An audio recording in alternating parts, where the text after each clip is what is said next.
सत श्री अकाल दोस्तों, आप सबको मेरा स्वरा भास्कर का नमस्कार।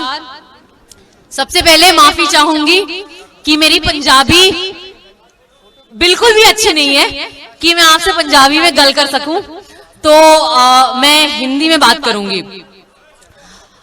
मैं आज यहां एक कलाकार के नाते आई हूं, मैं आज यहां भारत की एक नागरिक के नाते आई हूं, और मैं आज यहां एक ऐसी बच्ची के नाते आई हूं, एक उन सारे नौजवानों के नाते आई हूं जो शहरों में पले बड़े हैं, जो कभी गांव गए नहीं हैं, जिन्होंने कभी खेत शायद देखे भी ना हो।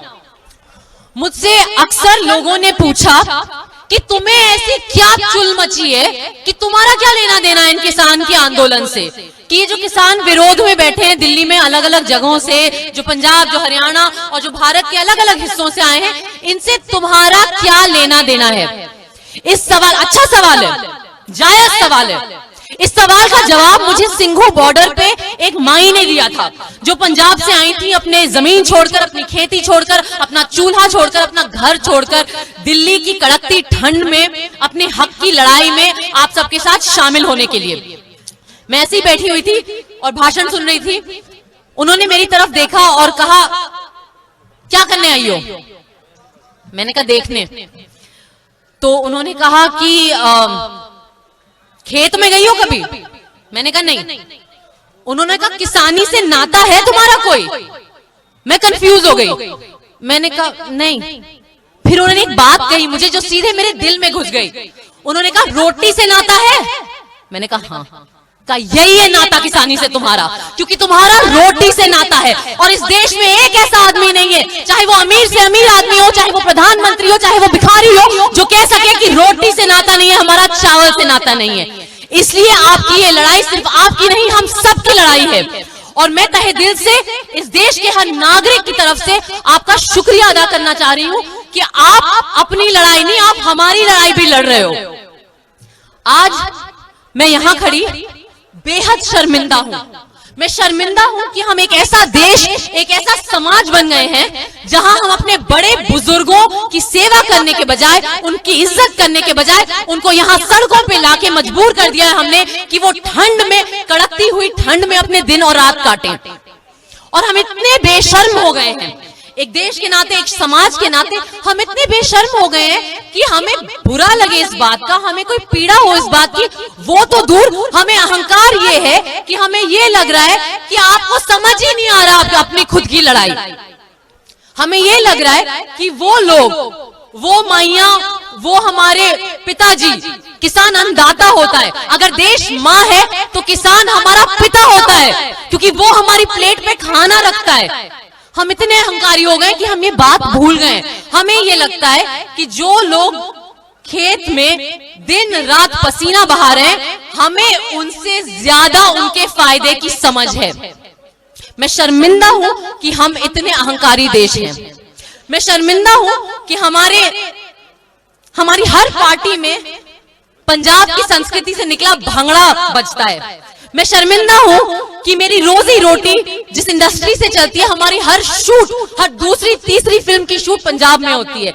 मैं शर्मिंदा हूं कि हमारी पार्टियों में जो बटर चिकन और कुक्कड़ हम लोग पाड़ते हैं, उस सब का नाता भूल के हम आपके साथ, आपके समर्थन में खड़े होने से दूर, हमारे कुछ ऐसे साथी हैं, हमारे गोदी मीडिया में ऐसे लोग हैं जो समर्थन तो छोड़िए, झूठे इल्जाम लगा रहे हैं आप पे, आपको गालियां दे रहे हैं और पूरे देश में शक भड़का रहे हैं आपके खिलाफ।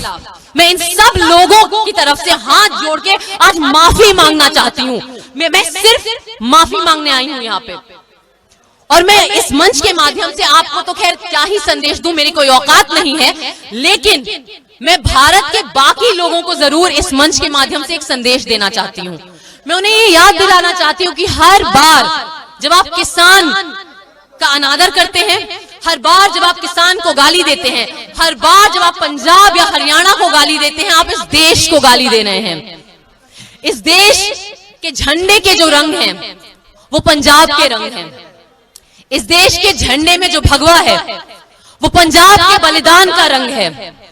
इस देश के झंडे में जो सफेद रंग है वो गुरु नानक साहब के संदेश का रंग है, शांति और प्रेम के संदेश का रंग है।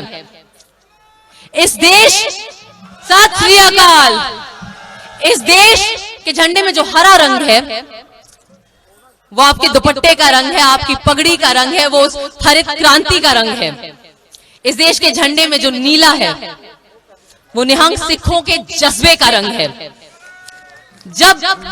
सत श्री अकाल, जब हम इस आंदोलन का विरोध करते हैं, जब हम इस आंदोलन का अनादर करते हैं, जब पंजाब का अनादर करते हैं, आपका अनादर कर रहे हैं, हम इस देश का अनादर कर रहे हैं। कुछ ऐसे लोग हैं आजकल सत्ता में इस देश में जो भूल गए हैं कि असली भारत क्या है। पंजाब के एक बहुत महान कवि थे, आप सब उन्हें जानते हैं, अवतार सिंह संधू, पाश के नाम से लिखते थे। आज इस मंच के माध्यम से उनकी कविता पढ़कर मैं इस देश के उन सत्ताधारियों को याद दिलाना चाहती हूं कि भारत आखिर क्या है और भारत आखिर कौन है। भारत मेरे सत्कार दा सब तो महान शब्द, भारत मेरे सत्कार दा सब तो महान शब्द, जिथे किथे भी वरत्या जाए बाकी सारे शब्द अर्थहीन हो जाते ने। इस शब्द से पाओ खेतां दे उन्ना पुत्रा को ने ਜਿਹੜੇ ਅੱਜ ਵੀ ਰੁੱਖਾਂ ਦੇ ਪਰਛਾਵਿਆਂ ਨਾਲ ਵਕਤ ਮਿਲਦੇ ਨੇ। ਉਹਨਾਂ ਕੋਲ ਢਿੱਡ ਤੋਂ ਬਿਨਾ ਕੋਈ ਸਮੱਸਿਆ ਨਹੀਂ ਤੇ ਉਹ ਭੁੱਖ ਲੱਗਣ ਦੇ ਆਪਣੇ ਅੰਗ ਵੀ ਚਬਾ ਸਕਦੇ ਨੇ। ਉਹਨਾਂ ਲਈ ਜ਼ਿੰਦਗੀ ਇੱਕ ਪਰੰਪਰਾ ਹੈ ਤੇ ਮੌਤ ਦੇ अर्थ ने मुक्ति। जद भी कोई समूचे भारत की कौमी एकता की गल करता है तो मेरा चित करता है उसकी टोपी हवा च उछाल दिया, उसनू दसा कि भारत के अर्थ किसी दुष्यंत नाल संबंधित नहीं, सगों खेतां विच दायर ने, जिथे अन्न होंदा है, जिथे सन्ना लगदियां ने। भारत के अर्थ किसी दुष्यंत से संबंधित नहीं, भारत के अर्थ किसी नेता से संबंधित नहीं, भारत के अर्थ किसी प्रधानमंत्री से संबंधित नहीं। भारत के अर्थ खेतों में दायर हैं, जहां अन्न लगता है, जहां सेंध उगती है। ये छोटा सा संदेश है जो इस पूरे देश को याद रखने की जरूरत है। बहुत बहुत शुक्रिया, आपका दिल से आभार। और एक बार फिर से मैं शर्मिंदा हूं, लेकिन मैं आपके जज्बे को सलाम करती हूं, मैं आपके जुनून को सलाम करती हूं। सत श्री अकाल। और आखिरी में एक बात जो हम सबको याद रखनी चाहिए कि जब तक इस देश में किसान की जय नहीं हो सकती, इस देश की जय नहीं हो सकती। जय किसान, जय हिंद, जिंदाबाद।